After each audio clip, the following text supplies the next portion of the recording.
You couldn't just give me one more game? Oh, that's fine. Let's put this here, clean up a bit. And with that, we have all the war fungus that we're going to need to be able to create ourselves a nether tree auto farm.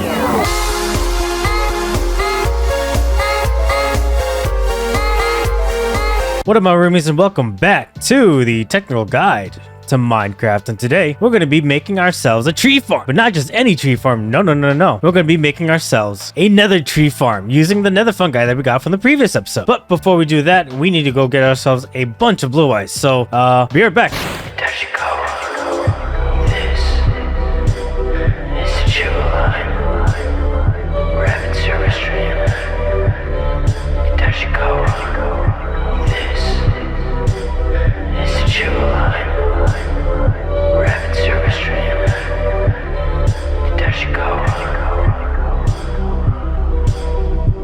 Alright, now that we got all that glass, and I probably shouldn't do this while I'm flying, we're gonna go over to the Keycore Testing Center so I can explain to you how we're gonna make this tree farm. And so, welcome to Keycore, where safety is a concern. A couple episodes ago, we talked about the times for TNT trencher duper thingy, but what we didn't explain was how exactly the coral fans operate. See, how the coral fans operate is through a thing called a block update detector, which basically means that the block itself, in this case the coral fan, is a detector for block updates. To explain block updating, let's put a piston into stasis.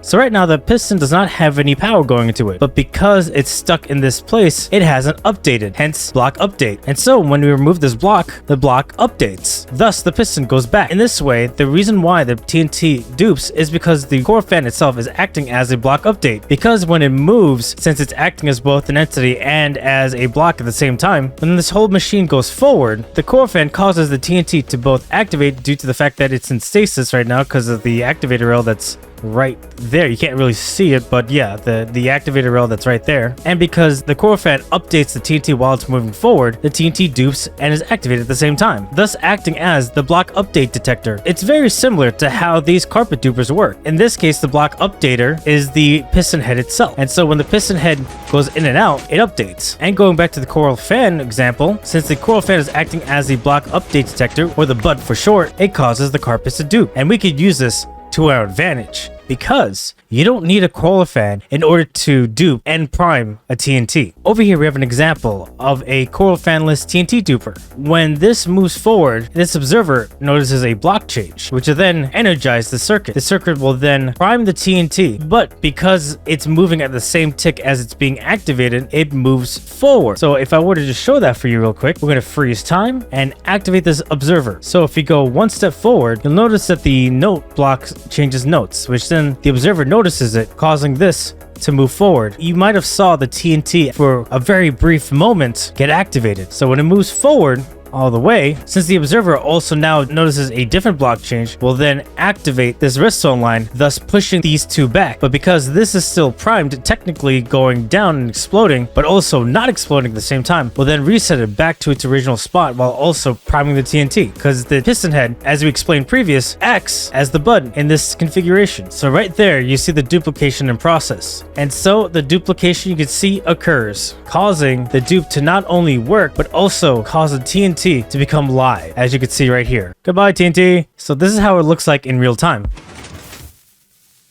It all happens super quick. So the next thing we have to go over is a concept called quasi connectivity. It's a phenomenon that is exclusive to the Java edition of Minecraft. Quasi connectivity basically means, to put it as simply as possible, is powering a redstone component without actually directly powering said object. So to put this in perspective, if I were to put down a piston right here and put down a redstone torch, obviously the piston activates. But if I were to put down a piston over here and activate it, the piston doesn't activate. So thanks to quasi connectivity, even though the bottom one technically should not be able to be operated, if we were to flick this lever over here, it pushes both blocks. And that's how quasi connectivity works. So over here, we have an observer facing to a note block. The observer then powers the white concrete and then turns on this redstone lamp for a moment. Now, there's a reason why this is important. This note block basically acts as a switch for us to use in order to turn on and off objects. So if I were to hit this, redstone lamp turns on for just a brief moment, showing that there is a pulse going through. But there's more to that, because if you put down a note block, then an observer on top, and then a white concrete, if you were to put down a note block right next to it, it plays the music, which an observer can observe, which means that you could save a lot on resources as well as configure a switch mechanism for your machines with this kind of build. Just watch as I send the pulse through.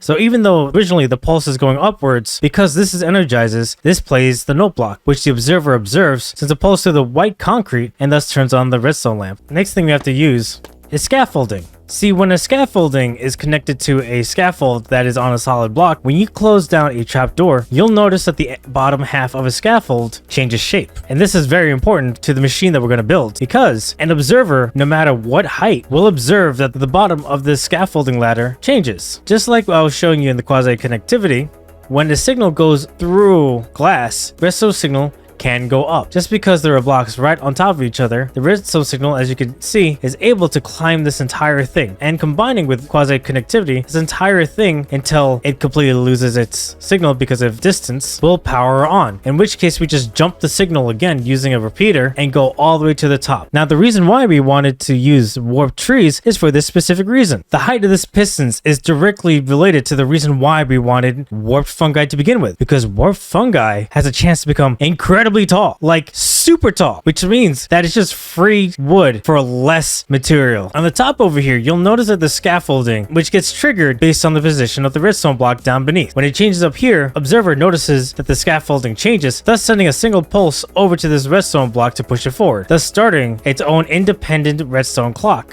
And then over here you have 3 different coral fanless TNT dupers. And then you'll see that there's also a trapdoor beneath, because we're basically going to cook the TNT in place and then drop them at different heights so that we can destroy as much of the tree as possible. So let's demonstrate this real quick. Let's turn this machine on.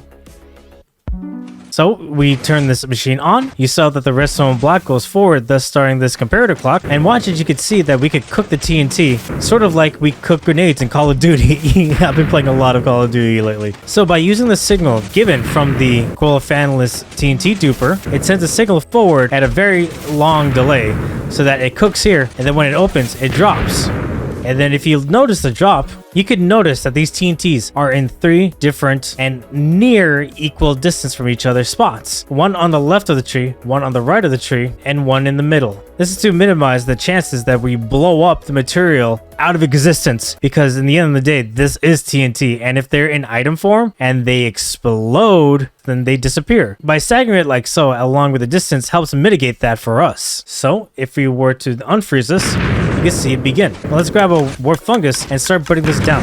You'll see that the bone meal starts moving things forward, and because of the timing of the dupers as well as the pistons, the warped tree gets pushed forward to a certain point. It'll get within striking distance of the TNT dupers. So over here you'll see that because of the staggered nature of the TNT, most of the things that drop fall down into this hole, which then gets collected into this water stream into this barrel. Meanwhile in here, placing on the warped fungus ensures that the bone meal is used to create another tree. And all we gotta do to turn it off is flip this switch again, and the whole system fixes itself. With that short amount of time, we already have 4 stacks, and we weren't even there for that long. So just imagine how much we're gonna get when we AFK here for 30 minutes. Credit to ianxofour and Iceburg Lettuce for giving me the idea of building this thing. If you want a more detailed explanation of how these machines work and its parts, go check out the videos in the description below. And for those who want to play with this, of course, there's going to be a schematic in the description below. And for those who want a block-by-block tutorial, be sure to leave a comment. Let me know if you guys actually want a block-by-block tutorial on how to build this thing. And so now that you understand that, now we can begin work on making another tree farm for our survival world over in the technical world. Quick interruption. I noticed that only 12% of you are actually subscribed to this channel. Watching this long, I must be doing something right, so if you like this video, hit that like button and please subscribe to this channel. Any support helps, and these videos take a bit long to make. Thank you so much, and back to the video.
Okay, now that we've built this entire thing, let's go ahead and activate this thing so that we can make ourselves a bunch of nether trees in order to make chests and stuff. Woo! It's been a long time coming.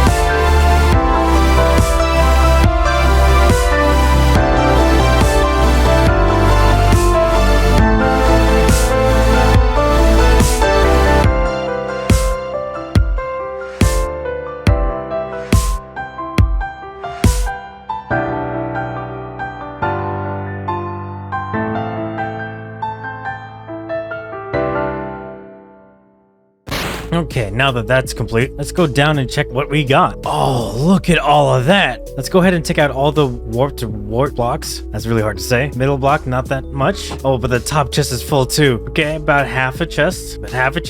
We have about 3.5 double chests worth of warp stems, also known as warp tree logs. I don't know why they call it stems.